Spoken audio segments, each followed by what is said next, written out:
Nous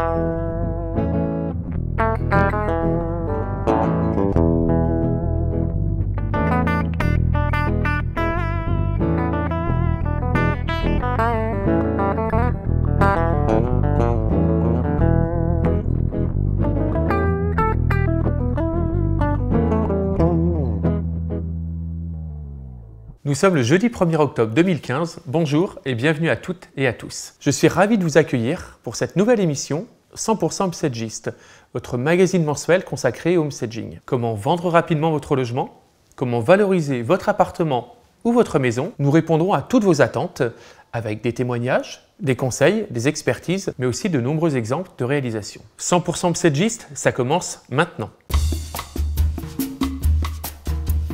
Au sommaire de ce premier numéro, nous nous rendrons dans l'ouest parisien découvrir le résultat d'un homestaging dans un appartement de 2 pièces. Puis, nous aurons le plaisir de recevoir Olivia Milan, directrice des salons de l'immobilier, qui nous fera part de sa vision du homestaging et de l'immobilier. Mais commençons par l'info 100% Homestagist. Trop tard, cette maison est déjà vendue. Il s'agit d'une maison à Ormesson, ville située dans le Val-de-Marne à 20 km de Paris. Ici, Sonia Oko, l'experte en homestaging, a inversé le séjour et le salon pour valoriser les volumes, après avoir pris soin de désencombrer, de ranger et d'harmoniser l'ensemble. Tous les espaces ont trouvé une fonction, la salle de jeu est devenue une vraie chambre, il est important pour les acquéreurs de bien voir toutes les chambres et la mezzanine est aménagée en bureau et espace de jeu. Dans toutes les pièces, y compris sur la terrasse, elle a apporté du mobilier et des accessoires soigneusement choisis pour donner une ambiance douce, chaleureuse et agréable. Ainsi valorisée, il n'a fallu que 16 petits jours pour que cette maison trouve acquéreur au prix espéré par les propriétaires.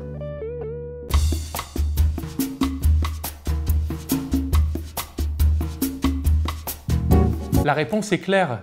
Pas de travaux. Le homestaging, ce n'est pas faire des travaux, c'est présenter au mieux un logement pour le vendre. En tant que propriétaire, votre objectif n'est pas de rénover votre appartement ou votre maison, c'est de le vendre, tout simplement. Et puis, qui dit travaux dit des dépenses avant de vendre, dit des délais supplémentaires, le temps de réaliser les travaux, et dit également les désagréments liés aux travaux, poussière, odeur, etc.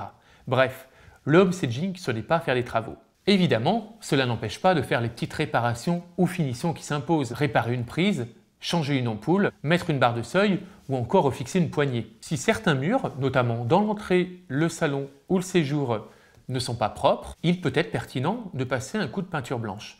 Je ne parle pas ici d'une peinture trop vive ou d'un papier peint un peu démodé, je parle d'une peinture écaillée, très marquée par le temps ou d'un papier peint déchiré. Surtout, il faut bien avoir à l'esprit que ce n'est pas parce que vous dépenserez plusieurs milliers d'euros dans les travaux que vous vendrez plus cher.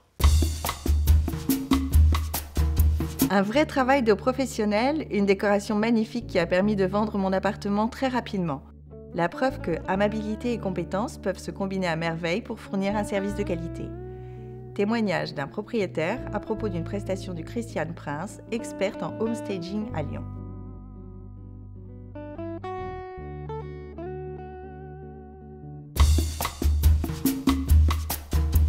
Nous voilà à la Garenne-Colombes, ville dans l'ouest parisien, où nous allons découvrir le résultat d'un homestaging dans un appartement de 2 pièces au 4e étage ici.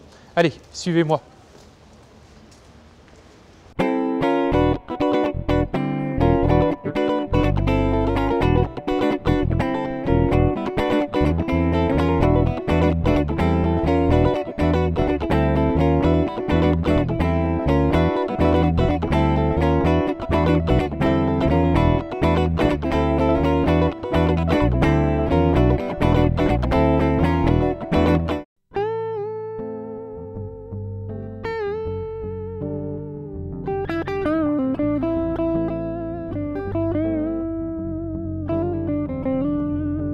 C'est un appartement qui a été mis en vente au mois de janvier, qui sortait du parc locatif, donc qui était en état d'usage au niveau des murs et puis du papier peint. Donc on a fait quelques visites et les acquéreurs trouvaient que l'appartement n'était pas en très bon état. Les visites n'ont rien donné, pas de proposition et aucun résultat. En avril, nous avons décidé de faire du homestaging.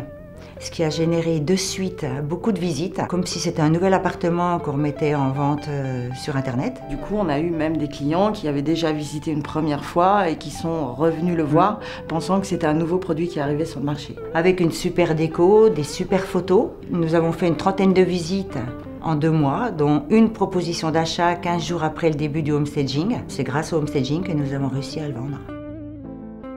Je pense qu'aujourd'hui, les gens, surtout, n'ont pas vraiment le temps de s'occuper de l'aménagement de l'appartement. Et quand ils rentrent dans un logement et qu'ils veulent acheter quelque chose, ils veulent se sentir un petit peu comme chez eux. Et ils ont du mal à imaginer les volumes. C'est vrai qu'avec le homestaging, ça leur donne déjà une petite idée. C'est vrai que c'est une prestation qu'on prend en charge aujourd'hui sur nos honoraires. Moi, je suis pleinement satisfaite de l'expérience.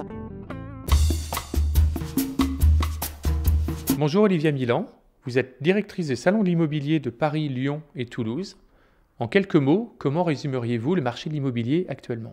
C'est un marché qui a beaucoup baissé depuis 2 ans, mais dont les indicateurs positifs commencent à se manifester. Les prix se sont stabilisés et les volumes de vente reprennent, aussi bien dans l'ancien que dans le neuf. Et aujourd'hui, on peut dire qu'il reste 2 points d'ombre qui concernent plutôt la situation des ménages, à la fois dans leur difficulté parfois à financer un bien, ce qu'on appelle la désolvabilisation des ménages, et encore un manque de confiance, même s'il y a une partie qui s'est largement restaurée. La période que nous traversons aujourd'hui peut être encore génératrice d'inquiétude, donc il faut vraiment veiller à restaurer continuellement la confiance en l'avenir. Pourquoi avez-vous fait le choix de mettre en avant le homestaging depuis 2 ans sur vos salons ? Le rôle du salon, c'est à la fois bien sûr d'accompagner les exposants qui sont présents pour vendre leurs biens et leurs services à des visiteurs donc, qui sont à la recherche de maisons, d'appartements, de financements, de conseils.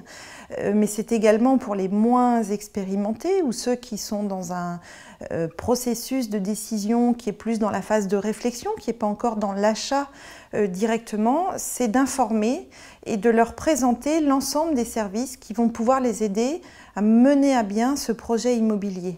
Et le homestaging intervient à un moment où, avant d'acheter, on a bien souvent besoin de vendre ou envie de vendre un logement.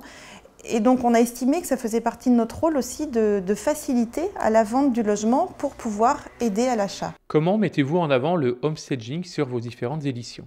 En travaillant avec Homestaging Expert, on a eu beaucoup d'idées différentes parce qu'on a voulu s'adresser à différents types de visiteurs qui étaient soit dans la découverte, soit au contraire qui savaient un petit peu ce que c'était que le homestaging mais qui ne savaient pas réellement comment il fonctionnait ou comment l'intégrer à leur projet. Et ça nous a amené à imaginer différents formats, que ce soit sous la forme de conférences ou d'ateliers pour mieux expliquer, pour mieux échanger avec le visiteur. Bien sûr, il y a également une présence sous la forme d'un stand pour pouvoir échanger, converser, échanger des idées, des projets. Et on y a ajouté une exposition de photos avant-après, parce qu'avant tout, c'est bien souvent ce qui est concret qui va interpeller le visiteur et l'aider à franchir le pas du homestaging. Avez-vous un retour de vos visiteurs sur cette thématique ?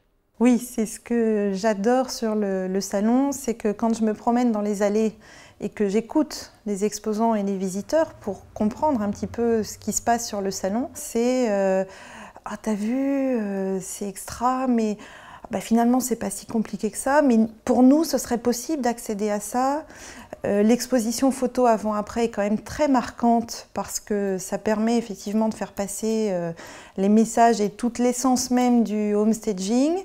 Et en tant qu'organisateur, je me dis, voilà, j'ai la satisfaction d'avoir rendu un service et de rendre accessible à des visiteurs qui sont dans la découverte la possibilité de recourir au homestaging.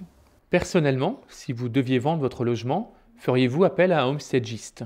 Aujourd'hui, j'habite dans un appartement ancien qui vient d'être refait. Et c'est vrai, maintenant que je sais comment fonctionne le homestaging, si je me projette dans quelques années, dans 7, 8 ans, 10 ans, au moment où je revendrai mon appartement, oui, je crois que c'est vraiment important pour moi d'avoir un regard extérieur. Le marché aura continué d'évoluer. Donc oui, spontanément, je dirais que pour ce regard extérieur que ça nous apporte, je vous dirais que oui. Votre émission 100% Homestagiste se termine. Merci à tous ceux qui ont préparé et participé à ce numéro. N'hésitez pas à réagir sur les réseaux sociaux. Nous vous donnons rendez-vous le mois prochain pour une nouvelle émission où nous nous rendrons à Toulouse pour parler homestaging. Allez, à très bientôt.